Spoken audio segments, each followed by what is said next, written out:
Ikaw na nga. Dito po ba yung foam coffee? Uy. Meron akong problema. Magko-commute pala ako papuntang...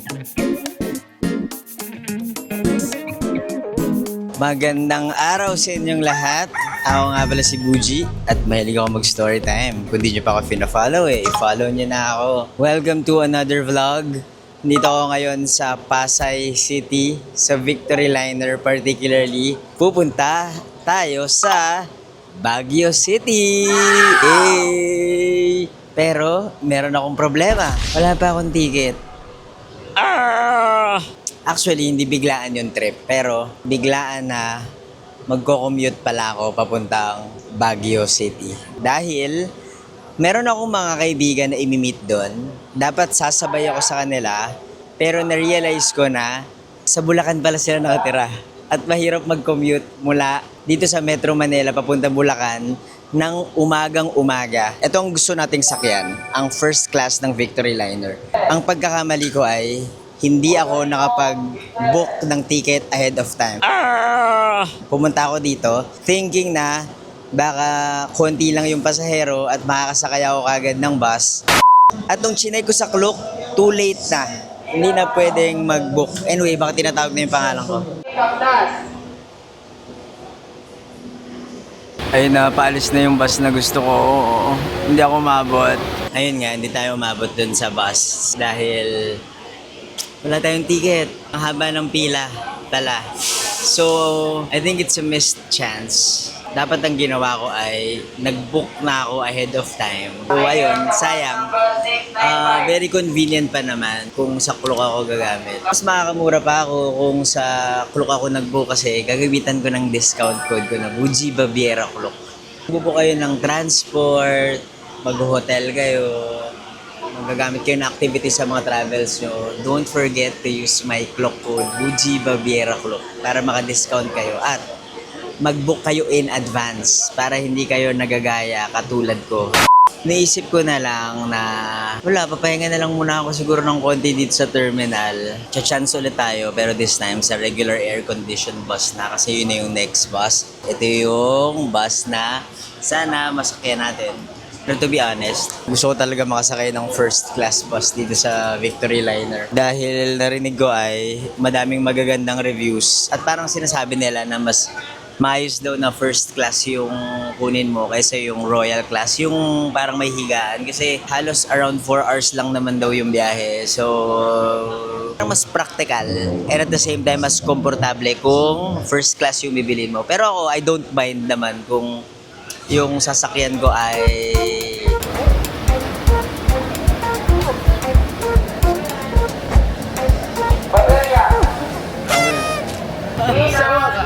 nakasakay na ako. Hey guys, nandito na ako ngayon sa Pangasinan. Ito yung stopover ng bus namin. Nandun. Ayun, nandun yung bus namin. Apparently, yung bus na nasakyan ko ay yung bus na dumadaan sa inner city. So, mas matagal yung biyahe. Baka umabot ng 6 hours yung biyahe ko.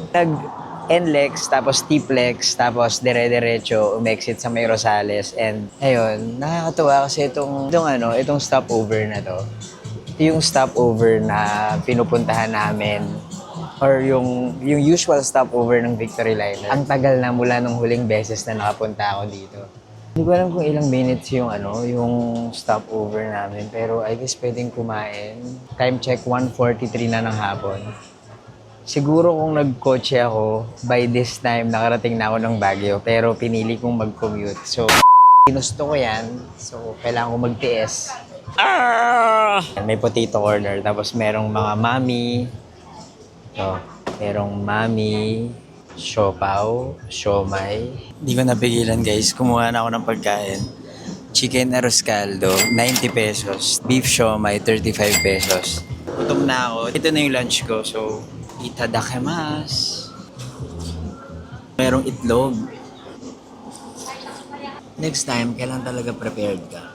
Kung babalik ako ng Baguio na magko-commute, bubuk na ako sa Klook at mas prepared na ako. Biglaan kasi rin tong trip na to. I am now here in Baguio City.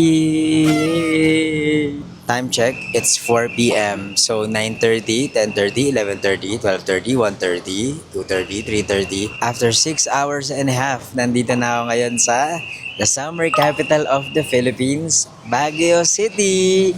Hey!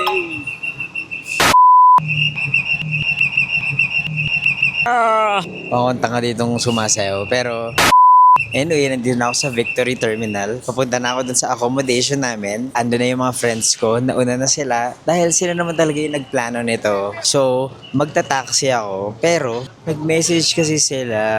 Doon ko nga sila imimit. Iniisip ko kasi, baka pwedeng mag-coffee na lang muna ako. Tapos, ready na tayo. Lumayo-layo lang tayo sa Victory Liner kasi ang hirap makahanap ng taxi doon. Naisipan ko na lang maglakad ng konti. Na baka makakita tayo ng empty na sasakyan na pwedeng magdala sa atin doon sa accommodation. So, di ko na alam kung nasaan ako.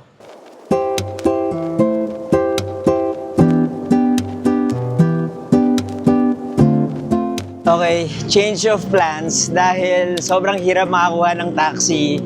Tayo ay maglalakad papunta sa isang coffee shop na ang pangalan ay Foam. It's 23-minute walk kung nasan ako. Medyo lumayo na ako sa Victory eh. 1.3 kilometers. Pero sabi ko, sige doon na lang tayo magkita kasi maghihintay lang ako sa sobrang tagal. Okay lang din naman maglakad dito sa Baguio kasi maliwalas, mahangin. Ba't ganito kasi yung pangalan? Pornhub. Tama ba? Yung dinadaanan ko. Tama naman. 22-minute walk na lang ako. Lakad-lakad lang. Alam mo, third time ko nang nakapunta dito sa Baguio this year. Kung gaano ako katagal na hindi nakabalik sa Baguio, gano'n naman kadami yung pagbisita ko ngayon 2025 dito sa Baguio. Yung una kong punta, para na-invite kasi ako ng US Embassy para matulog sa Ambassador's Residence. Tapos gumawa ko ng story time doon. Pangalawa, na-invite din ako ng US Embassy pero mas personal yung trip ko na yun kasi sinama ko si Marty tapos nag-bike kami around. Try ko i-upload yung Baguio vlog namin ni Marty pagkatapos kong i-upload yung vlog na to. Ngayon, ito, third time na nag-invite yung mga high school friends ko. By the way, hindi ko pala nasabi sa inyo, yung mga kasama ko for this trip ay ang aking mga high school friends. Meron akong parang 3 high school friends na lagi kong kasama even after graduate kami ng high school. Si Michael, si JM, at si Aryan. So, si JM, isa siyang geologist. Lumipat na siya sa Baguio City. Dito na siya based ngayon. Kakalipat lang niya dito sa Baguio. So naisipan namin na bisitahin siya. Tapos, di may mga plano nga kami na pupunta kami dito. May bubuyog. Dito na ako ngayon sa Session Road. The very iconic Session Road. Nandito na ako. 15-minute walk na lang at nandun na ako sa Foam Coffee. Naalala ko nung last time na nandito ako, ang dali lang namin mag-navigate kasi nakabisikleta ako. Yung kalaban mo lang talaga dito kung mag-isasakyan ka ay ang traffic. Ang malalapan nun ay today is a weekend. Well, Friday. Weekend ngayon, kaya nakisigit pa. Nakakahiya. Anyway, sobrang daming memories dito sa Session Road. Sa mga hindi nakakaalam, merong time ng buhay ko. Siguro mga 7-8 years yon na tuwing June, July, pupunta ako dito sa Session Road. Pupunta ako dito sa Baguio. Bakit? Kasi organizer ako ng isang writing workshop sa University of Santo Tomas. So ako yung person na punong abala. Yung workshop na yon ay taon-taon ginaganap dito sa Baguio City. So every year nandito ako. Nahinto lang siya for some time, tapos nagkaroon ng pandemic. Tapos hindi na ako nakabalik ng Baguio. Siguro mga 6 years din ako hindi nakabalik dito. Nangyari yun, estudyante pa ako. Tapos na-carry over even after kong graduate. Kaya sobrang daming memories talaga sa akin dito sa Baguio City. Tignan mo, alam ko madami nang pinagbago yung syudad, pero deep inside, andun pa rin yung essence niya, andun pa rin yung feels niya. Grabe, kakalapag pa lang natin dito sa Baguio at parang ang dami ko ng in-adventure. Sinabi ko naman, di ba, na masaya maglakad dito sa Baguio kasi malamig. Dito na tayo sa coffee shop. Dito, ito, ang Foam Coffee. Yay! Dito yung mga friends natin. Foam Coffee sa Shuntog Road. Dito po ba yung Foam Coffee? Ito si JM, ito si Michael. Sino naman yung mga kinikwento ko sa inyo kanina. So, mapakita ko sa inyo yung coffee shop. Ito yun. He's so nice. Dito rin yung sa naming kasama. Kasama niya yung kanyang husband at ang kanyang lovely son. Hello po! Hello, what's up, man? Hi, Lonzo! Bless dito, bless dito. Hello! Welcome to the vlog. Oh, bless. Appear na lang, appear. Appear dapat kasi bagets pa ako. Si JM. Yan, dito na siya nakatira. Ito si Michael. Siya yung valedictorian namin ng high school. Horchata. Tapos ako, iced americano. Very basic. Sabay kami umalis, 9:30 from Bulacan. Yes, from Maykawan, Bulacan. Ako from Pasay. Siya from? Bulacan. Ikaw from? Dito lang, Baguio. Baguio siya. Mga...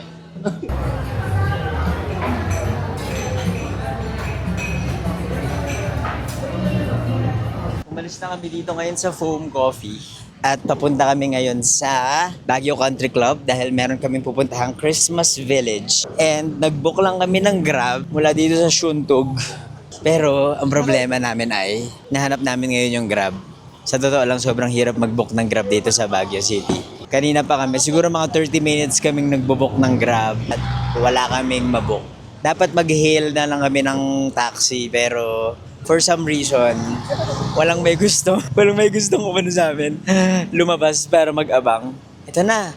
Galing oh, yung taxi namin may nakalagay Grab. Gandang gabi po. Bibong biguin. Yes po. Ito po tayo ngayon sa Baguio Country Club. Ayun yung mga kasama namin, nag-aabang pa sila. Hey! Ito ngayon sa, ito yung Baguio Country Club, pero meron kaming bibisitahin na Christmas Village dito sa Baguio. We are so excited dahil isa na tong parang, I think, annual Christmas gathering dito sa Baguio. Baguio Country Club Christmas Village 2025 Rising Sun. Open siya 10 a.m. to 10 p.m. pag weekday at 10 a.m. to 11 p.m. kapag weekends. Ang theme this year ay Rising Sun, which means may mga Japanese. First time ko dito sa Christmas Village, na-excite ako. So yung ticket price, binili namin sa website and you can find in this, ito, papakita ko sa inyo yung website. 200 pesos for adults, 160 pesos for 4 to 12 years old. Kung senior citizen ka or PWD, 143 pesos. Kung children 3 years old and below, libre yung admission mo. Tapos may mga rides dito, carousel, 100. Tapos yung parang bola dito, 100 pesos din. Ito yung pila.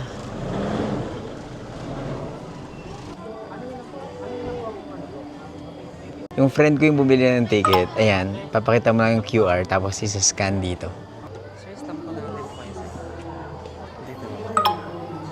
Wow! Pagpasok mo pa lang, puro mga Christmas lights na yung sasalubong sa'yo. Parang nasa Japan ka. Tapos dito, merong face and body paint. Kung gusto mo, 60 pesos to 120.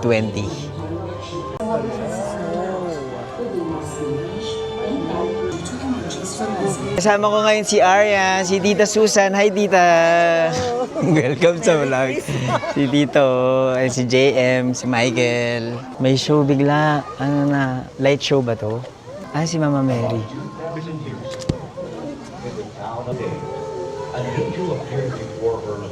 Naalala mo ba yung Dulahi, JM? Sa mga hindi nakakaalam, yung Dulahi, yung theater org namin sa Bulacan. Ito, kami, kami, mga artista kami ito ni JM. May pa-snow, oh. Ang galing! Ah, may pa-snow!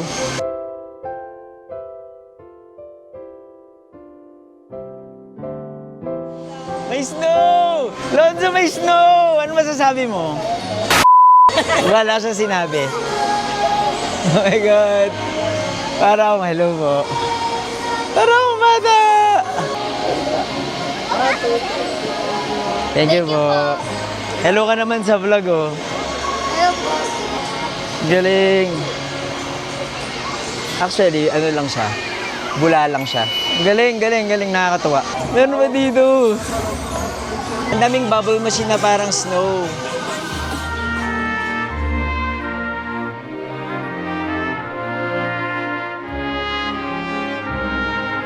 Alam, may labo kong sumasayaw.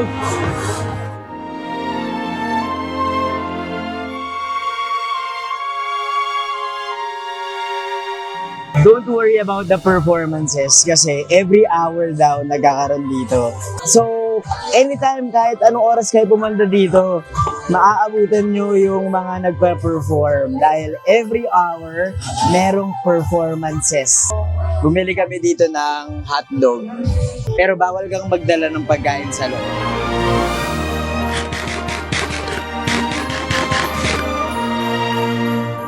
Siomay din kami. Pwede kang mag-picture-picture lang dito. Bonding, sama mo yung mga friends mo na bata. May paganda ba siya? Galing. Jim, gusto ko din yan. Ako din gusto ko. Fishball chucking yan. Sabi ko bakit parang ang laki ng fishball. Ano siya? Mock-up.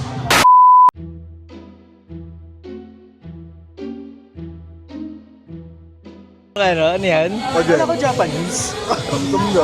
Taga saan kayo? Taga Rizal pa po, Rizal. Wow. Mahilig kayo mag-bike? Hindi. Mahilig kayo mag-bike? Mag-ano po? Mag-bike. Sakto lang po. Sa Morong, Antipolo, Sumulong. Saan ba kayo po? Napon na. Oo. Oo, andun ako nung mga 3 months ago. Po si Raj Argent Lampon. Raj, balita ko yung mga taga San Mateo magaling daw kumanta. Hindi po. Ikaw na nga. Every year, iba-iba yung theme ng Christmas Village dito. So this year, Japanese, obviously. Si Son Goku, Godzilla, Hello Kitty. Saya. May carousel din, 100 pesos yung carousel. Tapos yung ball pit doon, 100 pesos din siya. Merong waiting area dito. So, apparently, kinokontrol nila yung crowd at hindi lahat pinapapasok para manageable yung mga bisita. So, lumabas namin sa Christmas Village. Papunta na kami sa dinner place. Ano masasabi mo, JM, for the experience? Is it worth visiting? Oo, masaya naman siya. Maraming installations. At saka maraming food stalls yun yung nagustuhan. Maliit lang siya, mabilis. Pero marami namang upuan, yun yung good thing. If pagod ka nang tumayo, pwede kang umupo. Yung mga matatanda. Pero ano no, yung mga bata talaga yung mag-enjoy dito. But at the same time, syempre, kung mataas yung standards nyo, i-manage yung expectations kasi 200 pesos lang naman yung entrance. Pero generally, it's a good place to visit dito sa Baguio City. Para sa akin, sulit na yung 200 pesos. Lalo na kung may kasama kayong bata. Ang tagal namin dun mga 1.5 hours kami dun. Okay, ayos, sulit. Oo, may performance pa. Nakakaaliw. Hey guys, magandang umaga. Ito na ang kinabukasan after ng mga kaganapan namin kagabi doon sa Christmas Village sa may Baguio Country Club. Dito ako ngayon sa aming accommodation. Dito kami naka-hotel, Finteo Skylands. It's just 15-minute walk away from Abanao Square sa Cafe by the Ruins. Siguro 20-minute walk mula sa Burnham Park. Hindi ko na kayo na-update last night kasi daming nangyari nung dinner namin dahil late na kami natapos from the Christmas Village at madaming restaurants na ang sarado. Dapat sa Grumpy Joe kami magde-dinner pero sarado na. Pupunta kaming Session Road pero ang daming sarado. Tapos may mga kasama kaming bata. Mga restaurants na nagsabi na hindi raw pwede ang kids dahil bar na yon nung gabing yon. Anyway, gusto ko lang sabihin, bibigyan ko lang kayo ng mga travel tips and travel guide. Paano pumunta ng Baguio City kung galing kayo sa Metro Manila. Maraming options actually. Unang option ay yung ginawa ko, which is commute kayo via Victory Liner. Ang aking trip ay yung normal air-conditioned bus ride lang. Pumunta lang ako sa terminal, nag-walk-in lang ako, chance passenger, which I do not recommend dahil pwedeng maghintay kayo ng sobrang tagal. Yung ticket ko, it cost me 655 pesos lang one way at 6.5 hours yung biyahe ko kasi dumaan siya ng inner road.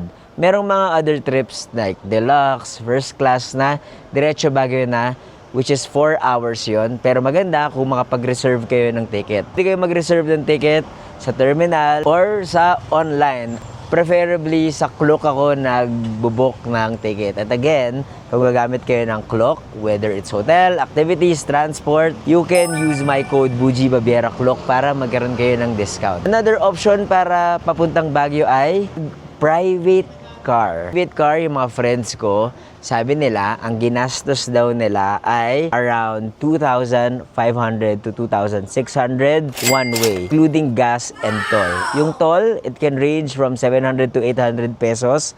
Kung magagaling ka ng Maynila, kasi dadaan ka ng NLEX, dadaan ka ng T-Plex, and a little bit of SC-Tex. So, ayun. So, medyo mahal. 2,500, 2,600. Kung mga 5K to 5,300, i-budget nyo na. Balikan kung magdadala kayo ng kotse. Sulit yan kung madami kayo at magsha-sharing kayo. You can also hire a private van, sumali kayo sa mga joiner trips, at ayun, yun ang mga options nyo papuntang Baguio. Pakita ko na muna sa inyo yung aming hotel. You can book this via Klook again, pero lagi siyang sold out. Yung mga friends ko yung nag-book nitong Finteo Skyland. Merong laundry shop sa baba. Kung maganda dito ay madaming parking. Yung room namin ay nasa 6th floor. Unfortunately, walang elevators. Kailangan mo talagang maglakad. Itong friend namin, dito siya sa 2nd floor nakabook. Nakapag-request kasi siya nung binook nila, tinawagan niya yung hotel. Tapos, nag-request siya kung pwedeng sa 2nd floor siya kasi may mga kasama silang senior citizens at buntis siya. Hinihingal ako. 4th floor pa lang. Bago kami umalis, pakita ko sa inyo yung room namin. View pa lang from the staircase ng hotel. Ganda. Ito na, nasa 6th floor na ako. Merong mga plates dito, basic utensils, baso. May rice cooker kung gusto nyo magluto. Ayan, may stove din. Meron din silang refrigerator dito. And water dispenser. Pero magre-request kayo ng tubig. Tapos, ito yung room.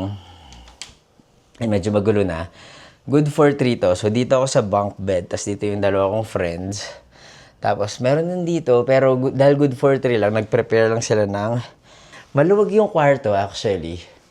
Tapos, ito ang sala. Meron television, pero don't expect much from it. Tapos, and electric fan. Wala palang aircon dito, but this is Baguio City. So, kung pumunta kayo dito, malamig-lamig naman. I'm not sure lang pag summer kung ganun pa kalamig. Pero ngayon, dahil ngayon ay end of November pa December na, malamig talaga. So, hindi namin kinailangan ng aircon or electric fan. View ng aming hotel room, merong hot shower. Please take note lang na yung binook namin ay merong free wifi, but hindi siya ganun kabilis. Tapos, towel and toiletries, they are not provided, pero pwede kayong mag-rent 50 pesos for towel. Extra water, yung kanina pinakita ko for the water dispenser, 50 pesos din. Tapos, 100 pesos for extra pillow and extra blanket. And no smoking inside the unit. Tandaan niyo yan. Check-in is 3 p.m. Check-out is 11 to 11:30. Yan lang. That is it for today's vlog dahil mag-explore na tayo. And maraming salamat for watching my video. Please don't forget to like, comment, and subscribe. And sana tangkilikin din natin ang ating mga local destinations. And ayun, I hope to see you on the next vlog. Ako nga pala si Buji at mahilig ako mag-story time. Kung hindi nyo pa ako follow, follow nyo na ako.